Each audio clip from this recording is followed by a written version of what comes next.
Hello, my fellow parishioners. My name is Craig Jackubek. I'm the head of the Parish Finance Council. I'm also the head of the Building Committee. Since last fall, Father Miller and the Finance Council has been working to understand our parish finances and come up with a way of communicating those parish finances and in state to the broader parish community. This is the culmination of a whole lot of work done on the part of the Parish Finance Council, which includes myself, John Nickel, and Joyce LaFave. So what we're setting out to do is update the broader parish on our parish finances. We've rolled this out already to the parish council, and now we're rolling it out to the entire parish community.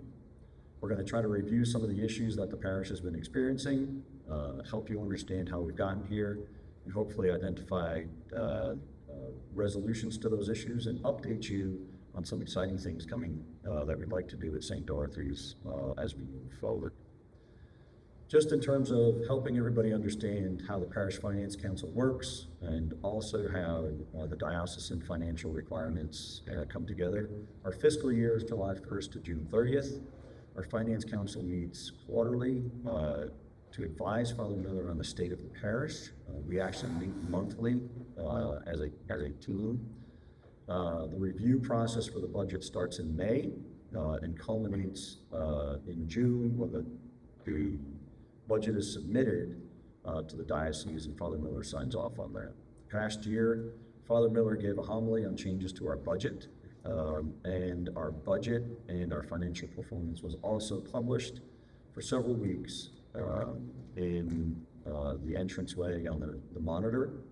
And those two things fully meet diocesan requirements for communication of our finances and budgeting process. Additionally, the diocese has access to our finances via an accounting platform 24 hours a day, 7 days a week. So we went in as part of our parish review with the diocese, and I was talking about the state of our finances, and the diocese head of finance immediately pulled up our finances, and we've had an active discussion around those finances. So they're very aware of our finances, they're very aware of our spending, our budgets, and the parishioners' giving. And the reality is, Father Miller signs every check, so every dollar that goes out is with Father Miller's understanding of where those dollars are billed. So our overall approach is at the close of last fiscal year, we recognized we had a major issue.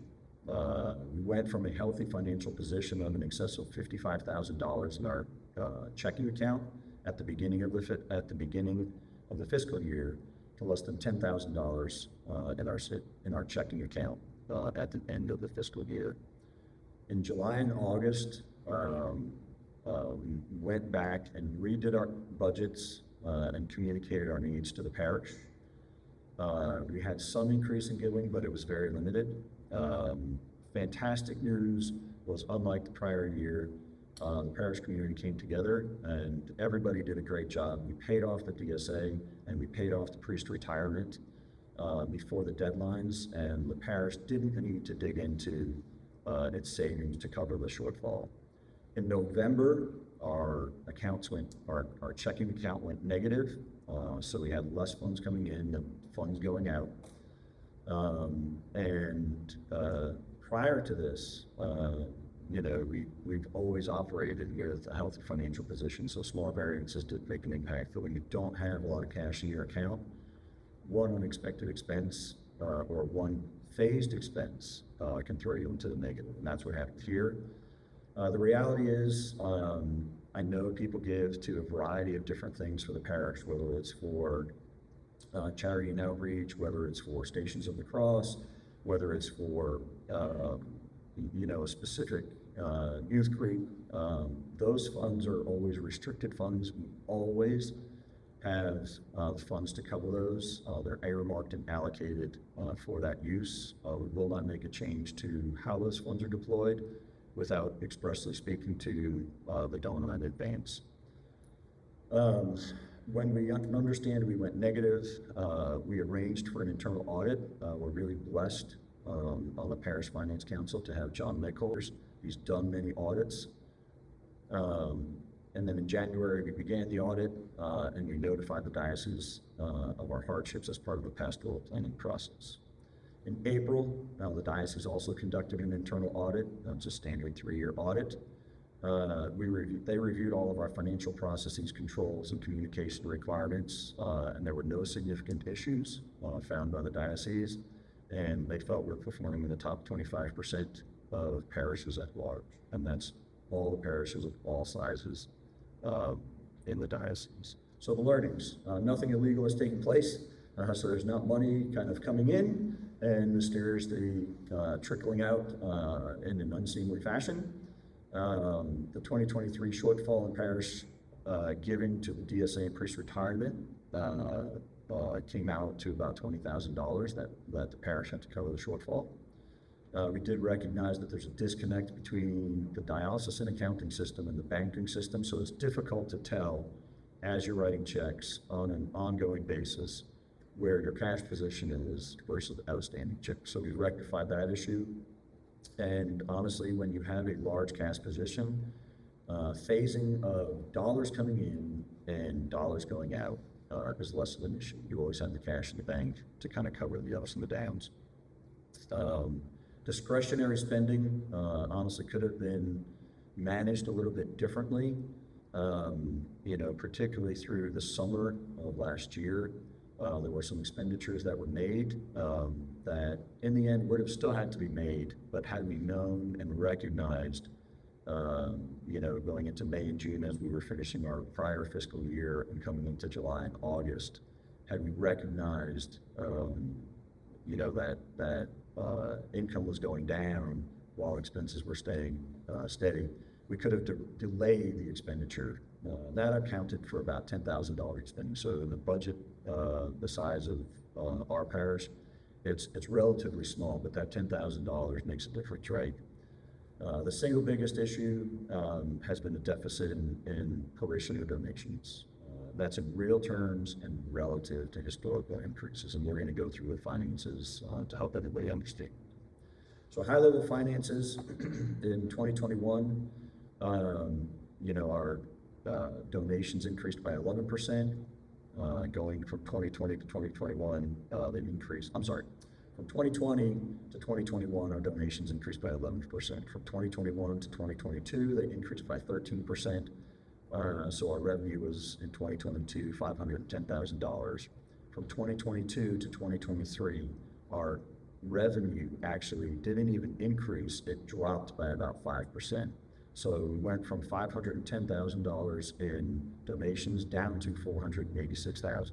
Had our donations continued to increase at historical trend, we would have generated about $561,000 in revenue, and we wouldn't have had an operating deficit of nearly $72,000. Okay. When you look at operating expenses, historically, from 2020 to 2021, expenses increased by about 18%. That was when we made some FTE changes. We brought some people into the parish office. From 2021 to 2022, they increased by about 8%. And in 2022 to 2023, so this was the year where we had the biggest impact on inflation, our expenses actually only increased by about 9%. So inflation actually increased at about 9% or more, depending upon the numbers you use. We actually did an outstanding job as a parish community managing our expenditures to at or below the inflation rate. So I feel like we have pretty good control of how we're spending our money. You see the impact down here on our operating cash. So this is the cash in the checking account, and then we have the savings account. So you look and you see that our cash position over the last 3 years has been steadily declining, and the most notable was when we had this deficit of $72,000 from $118,000 to $76,000. You notice that in our savings account, we always have the funds to cover restricted donations. So we track it, and we don't deploy the funds in a way contrary to the donor's desire. So, historically, you see that we received $41,000, say, for example, in 2022, in restricted donations, and we spent 15, and we still have $25,000 of restricted donations that have not been deployed. But if you look at our savings account, you have 66,000. We always have coverage for restricted donations. When you look at our budgets in a detailed fashion, so these are under operating revenue. We have offertory, unrestricted donations, religious formation, and other fees. And then we have all the operating expenditures around ministry and liturgy, religious formation, charity and outreach, diocesan assessments, facilities, general and administrative expenses. Okay. When you come from 2022 to our current budget, and 2023 to our current budget in 2024, we're having about a 23% increase. Our expenses are actually only increasing by about 7%. Okay. If you notice in religious formation, we're going from about 45,000 to 90,000. This is because we added an FTE due to Meg's retirement and Kelly Davenport stepping back. But there, you'll also notice that our general and administrative expense goes from $206,000 to $167,000. So there's an offset in the general and administrative account that just has to do with how we're accounting for the expenditures associated with putting the parish bulletin together in religious formation. Our building increase, our building fund facilities expense is going up about 50%. And that's about $51,000. We're including $36,000 to test whether we can do a diocesan loan of about $3,000 a month to help support the facilities expansion. And we also planned proactively about $15,000 to replace a AC unit. Okay, so you see that there's a significant portion of this budget number that's actually a planned expense, not an actual expense in there. So when what we're trying to do is educate the parish at large on our finances and the state of things. And the reality is, after doing a whole lot of work, when contributions are down, that falls on every parishioner's shoulders. And it's incumbent upon all of us to look at ourselves and ask ourselves, are we doing everything we can to support the parish? Are we doing everything, that we could be doing, to help bridge this gap? And going forward, what we'd like to encourage people to do is look at the bulletin. We're going to be making some changes to how we communicate our weekly offerings, how we're tracking to our year-to-date and budget, and how much of a surplus or deficit is there. We will also be changing how we communicate around the DSA and the priest retirement fund. So on a weekly basis or monthly, as it makes sense for the information, we are going to be communicating around this information. The other thing we're going to be doing is periodically putting a table out there that helps people conceptualize their giving practices. And the church teaches, according to Father Miller, that we should be giving 10% of our gross income.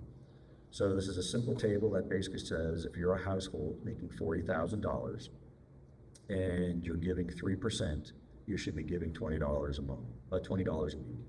If you're giving 6%, you should be giving $46 a week. If you're giving 10%, you should be giving $77 a week.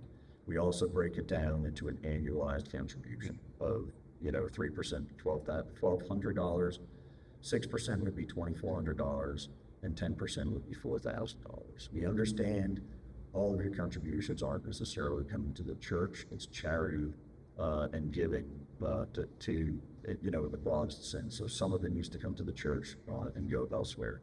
But what the encouragement with this is if you're at 3%, you have to be asking yourself, what can I do this next year to get myself to 4%? Or if I'm at 6%, what can I be doing to get myself to 10%? And this is just doing nothing more than being a good steward of the gifts God's given you in terms of your financial success and sharing them back, with the church and those in need. So we're going to encourage everybody, we all have something to do to improve this, not only the aggregate giving, but where we fall in our weekly contributions, myself included, and we're going to continue to do that. All of this information that I just covered is going to be published in this week's bulletin. So this voiceover, you're going to be able to look at all of the information. You're going to be able to study it. What we'd like you to do is review it. And if you've got questions, please send the questions into the office, and we'll try to compile all the questions we get and, respond as necessary. But again, we're just, trying to raise awareness and ask everybody within the parish community, to try to support and support in a bigger way. Because Father Miller has and although he's been ill, Father Miller has some visions for where he'd like to take this parish community in terms of this facilities expansion. And we've been undergoing a large process. It's actually started the prior building committee that did a lot of work. The diocese had actually been layering on top of it a whole new parish audit in terms of how the parish is performing from a standpoint of stewarding souls. So they came up with this whole regimented process, asking lots of questions. And in order to get into the facility expansion process, you have to actually go through that whole put that whole pastoral plan together. And so the prior building committee had done a lot of work. On top of that, the diocese came up with this whole new pastoral planning process. And even when we took the work that was done by the building committee and tried to fit it into the work that the parish plan, it was very difficult. We actually had to do it 2 or 3 times. We've gone through that process. We're now in the beginning phases of the facility expansion. So the diocese approved our initial planning phases for Father Miller's desired campus expansion, but this creates a critical need. So our parish finances aren't healthy enough right now to get through the initial phases of architectural and project support. And there's a significant portion of overall costs, around $140,000, just in terms of architectural and project advocate services that you have to come up with prior to the capital campaign. Within the next 1 to 3 months, we would to come up with about $50,000.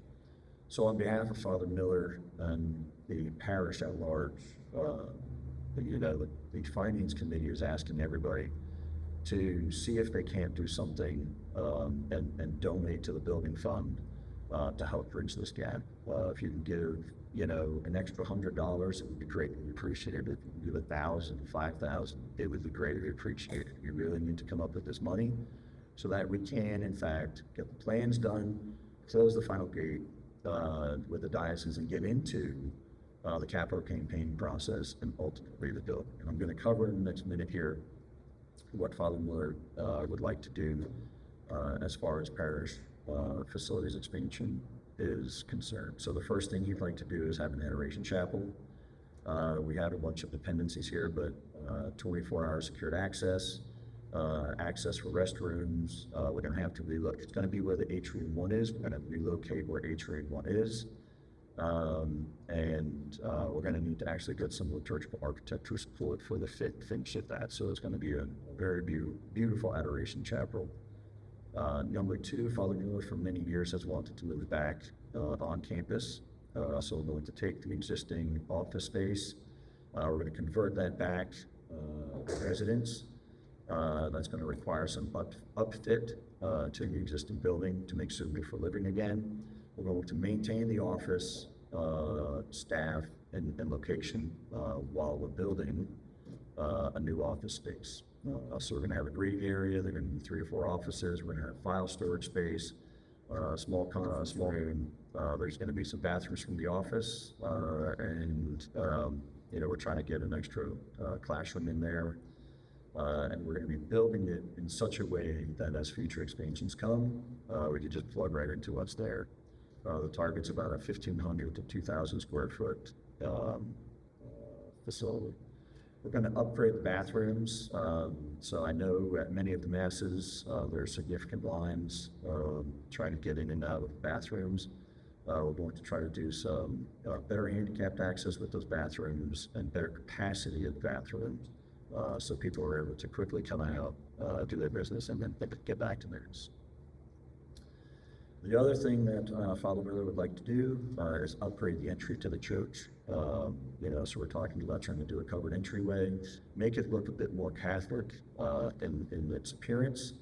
And we're going to try to do something where we're killing two birds with one stone. We're going to make it large enough to facilitate altar space for outdoor masses. We're going to try to wire it with lights and speakers to make it a little bit better for when Father conducts those outdoor masses. But again, we can't get to putting these things in place without the generosity of our parishioners. And again, if you have a broader need to increase our donations, because right now we're operating hand to mouth. The dollar comes in, the dollar goes out. And we also have this broader need around facilities expansion. Again, all of this information is going to go in the parish bulletin this week. This is a voiceover to help you understand some of the highlights of the information. And again, if you've got questions, please give them an email to the office, and we'll try to address them as they come in. Thank you again on behalf of Father Miller and the Finance Committee and the Fidelity Committee for the continued support, and please to St. Dorothy's and our activities and their prayers most of them. God bless.